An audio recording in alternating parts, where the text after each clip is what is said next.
प्रभु है मैया लंका में अत्यंत वो पीड़ा सहती है, तुम शीघ्र उन्हें अब मुक्त करो मैया की तुमसे विनती है। ये धनुष बाण लो हाथों में, इस लंका पर अब कूच करो, ये शंख युद्ध का फूंको, तुम मैया की इच्छा पूर्ण करो। सागर को बांधा सेतु से और लंका फिर हम पहुंच गए, तब युद्ध हुआ आरंभ और फिर सभी युद्ध में व्यस्त हुए। इंद्रजीत का बल अपार वो युद्ध भयंकर करता था, कभी इधर दिखे कभी उधर दिखे, कभी बादलों में जा छिपता था। उस मायावी ने राम लखन पर नागपाश को चला दिया, तब गरुड़ देव फिर प्रकट हुए और बंधन को फिर हटा दिया। तब एक बार फिर युद्ध हुआ तो इंद्रजीत ललकारा था, लक्ष्मण को कर दिया मूर्छित उसने शक्ति अस्त्र से मारा था। तब वैद्य सुषेण जी बोले कर इनकी जान बचानी है, संजीवनी बूटी किसी तरह भी सुबह से पहले लानी है। पर दूर हिमालय पर ही वो संजीवनी बूटी मिलती है और अंधकार में वो संजीवनी बड़ी तेज चमकती है। शाम हुए तब चिंतित सोच के इतनी दूर हिमालय है, अब लक्ष्मण के प्राणों पर काले बादल गिरने वाले हैं। अगर लक्ष्मण को कुछ हुआ तो ये पीड़ा ना मैं सह पाऊंगा, बस उसी समय भाई के साथ मैं अपने प्राण गवाऊंगा। हनुमान जी जब ये देखा बोले प्रभु आप ना चिंतित हो, शांत रहे और धैर्य धरे, अब आप भी स्वयं नियंत्रित हो। जब तक मेरे अंदर प्राणों का एक अंश भी बाकी है, मैं भी देखूं लक्ष्मण भैया को मृत्यु कैसे आती है। मैं किसी तरह भी सुबह से पहले संजीवनी को लाऊंगा, अगर ऐसा ना कर पाया तो मैं वापस कभी न आऊंगा। इस धरा के ऊपर सूर्य देव को आज निकलने ना दूंगा, अमृत है चंद्र में अगर चंद्र को आज निचोड़ के लाऊंगा। आकाश मिला दूंगा मैं धरा से, सूर्य की आग बुझा दूंगा, अगर हुआ कोई भी अहित तो मैं सारा ब्रह्मांड मिटा दूंगा। फिर भी अगर लक्ष्मण भैया के प्राणों को संकट होता है, सौगंध आपकी काल को भी मैं मौत के घाट उतारूंगा। इतना कहकर हनुमान गति से आसमान को चीर गए, सूर्य देव से बातें करने धरा से हनुमत वीर गए। वो सूर्य देव से बोले भगवान सूर्यवंश पे संकट है, सहयोग करे है गुरुवर, मुझको आपकी बहुत जरूरत है। मेरे बूटी पहुंचाने से पहले अगर सूर्य उदय होगा, इस कारण वहाँ पे धरा पे तब रावण का पक्ष विजय होगा। जब तक वो बूटी लाकर मैं इस संकट को ना दूर करूं, मेरी ये आपसे विनती है तब तक ना धरा पे भोर करो, वरना फिर बचेगा एक उपाय जो बचपन में अपनाया था। मीठा फल तुम्हें समझ के मैंने बचपन में जब खाया था, तब अंधकार में जग डूबा था, वापस वही समय होगा। जब तक ना जड़ी में पहुंचा दूं तब तक ना सूर्य उदय होगा। हनुमान पहुंच गए द्रोणगिरी पर, काल ने में वहाँ बैठा था। हनुमान से ऋषि वेश में वो अत्यंत मधुर स्वर कहता था, हे वत्स बड़े तुम थके हुए जाओ, थोड़ा जलपान करो, इस कुंड में करो स्नान और तुम थोड़ा सा विश्राम करो। ऐसे ही हनुमत गए कुंड में, मकर एक वहाँ बैठा था, अत्यंत भयंकर मकर था वो जो वही कुंड में रहता था। और हनुमान को देखते ही वो हनुमान पर झपटा था, पर महाबली हनुमान का आखिर क्या ही वो कर सकता था। हनुमान ने उसका मुख पकड़ा और बीच से उसको फाड़ दिया, जैसे ही अंत किया उसका वहाँ एक दिव्य प्रकाश हुआ। वो एक अप्सरा थी जो कि एक शाप के कारण मकर बनी, हनुमान को उसने बतलाया ये ऋषि मायावी कालनेमी। हनुमान ने एक प्रहार से उस मायावी का वध कर डाला,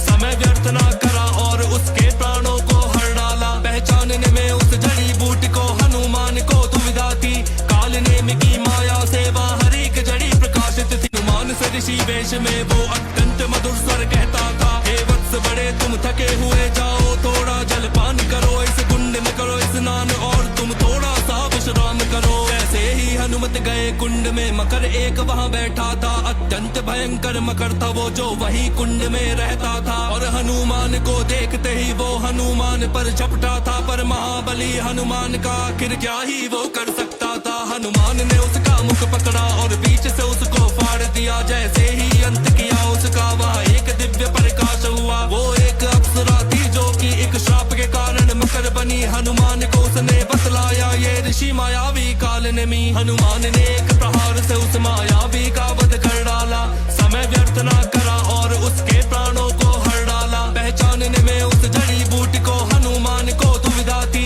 कालनेमी की माया से वहाँ हर एक जड़ी प्रकाशित थी। हनुमान ने तनिक न देर करी और अपना रूप विशाल किया। हनुमान ने फिर उस द्रोणगिरी को एक हाथ से उखाड़ लिया, एक हाथ में पर्वत लेकर जब हनुमान वहाँ पर पहुँचे थे, सुग्रीव जामवंत राम सहित सभी वानर देख के चौके थे। हनुमान ने ऐसा करके तब लक्ष्मण के प्राण बचाए थे और राम ने हर्षित होकर तब हनुमान हृदय से लगाए थे।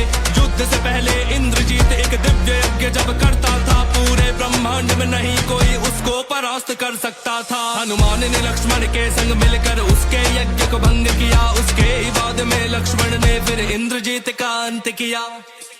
जय बजरंगी जय बजरंगी जय बजरंगी जय बजरंगी जय बजरंगी जय महाबली हनुमान जय बजरंगी जय बजरंगी जय बजरंगी जय बजरंगी जय बजरंगी संकट मोचन हनुमान। रावण ने दिया था मोड़ युद्ध को, अहि रावण को भेजा था। अहि रावण ने काली माया से वहाँ पे ऐसा कर्म किया। वीरों की भांति नहीं वो तब छल करके वहाँ पे आया था। तब उसने रात में माया से श्री राम लखन का हरण किया। हनुमान गए पाताल लोक, अहि रावण जहाँ का राजा था। उन्हें दिखा एक वानर रक्षक जहाँ मुख्य महल दरवाजा था। वो वानर बिल्कुल दिखने में हनुमान के जैसा दिखता था। पाताल लोक भी कांपे जब वो हनुमान से लड़ता था। हनुमान का उससे युद्ध हुआ, वो वानर भी बलशाली था। वो युद्ध कला में निपुण और उसका तेज प्रभावशाली था। हनुमान ने पूछा कौन हो तुम, मुझे अपना नाम बताओ। अभी अपने पिता का भी परिचय दो, उनका भी नाम बतलाओ अभी। वो बोला मैं हूँ मकरध्वज, पाताल लोक का रक्षक हूँ। मेरे पिता है महाबली हनुमान, मैं उनका ही तो वंशज हूँ। मैं तो हूँ बाल ब्रह्मचारी, ऐसा कैसे हो सकता है। मेरा जो नाम लिया तुमने ये तथ्य तो सिर्फ असत्य का है। लंका को जलाकर आपने जब सागर में पूंछ बुझाई थी, तब आपके स्वेद की एक बूंद वहाँ एक मकर ने खाई थी। जिसके कारण उस मकर के गर्भ से मकरध्वज का जन्म हुआ और पिताश्री अब आप से मिलकर मेरा जीवन सफल हुआ। हनुमान ने बोला सुखी रहो और हटो राह से जाने दो। मेरे प्रभु को अहि रावण लाया, मुझे उनके प्राण बचाने दो। अगर उनको कुछ भी हुआ तो मैं फिर ऐसा कर्म दिखाऊंगा। पाताल लोक के मूल सहित सारा पाताल मिटाऊंगा। हे पिताश्री मुझे क्षमा करे, इस मार्ग से नहीं हटूंगा मैं। अब आपका ही तो पुत्र हूँ, अपने धर्म से नहीं डिगूंगा मैं। अगर मैं हट गया तो सारी दुनिया आपको ताने मारेगी।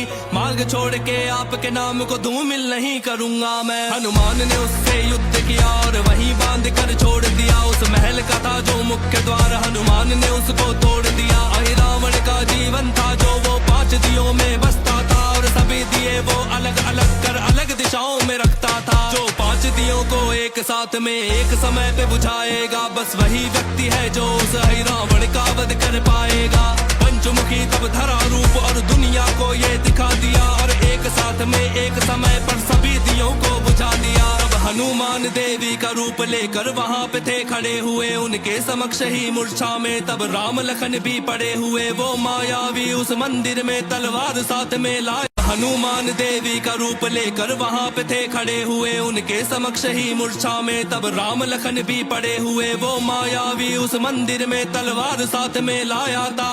रावण वहाँ पे राम लखन को बलि चढ़ाने आया था। उसने देवी के चरणों में जब शीश को अपने झुका दिया, देवी के रूप में हनुमान ने शीश को धड़ से उड़ा दिया।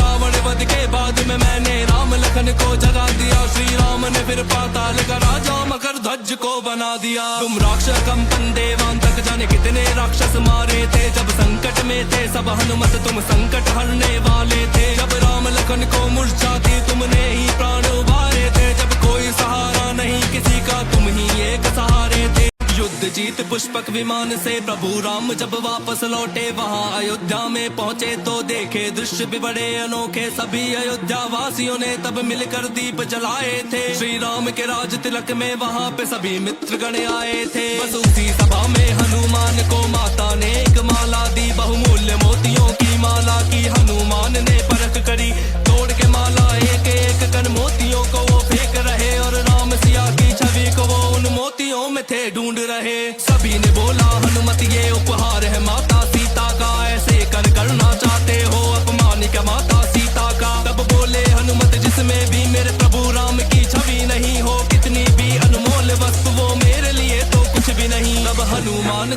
में ही सबने एक बोल सुना डाला, क्या तुझ में भी है राम बसे, ये कह सबने ताना मारा। हनुमान ने तब सीना चीरा और सबको ये दिखलाया था, हनुमान के हृदय में राम, राम के हृदय में हनुमत पाया था। राम गए बैकुंठ तो उन्होंने कहा है हनुमत बात सुनो, कलयुग का होगा अंत निकट, जब तब तक यहीं धरा पे रहो। कलयुग में मैं जब सही समय पर कल के रूप में आऊंगा, धर्म का करूंगा नाश, धर्म का फिर परचम लहराऊंगा। कलयुग में नहीं कोई भी पर हनुमान यहीं पर रहते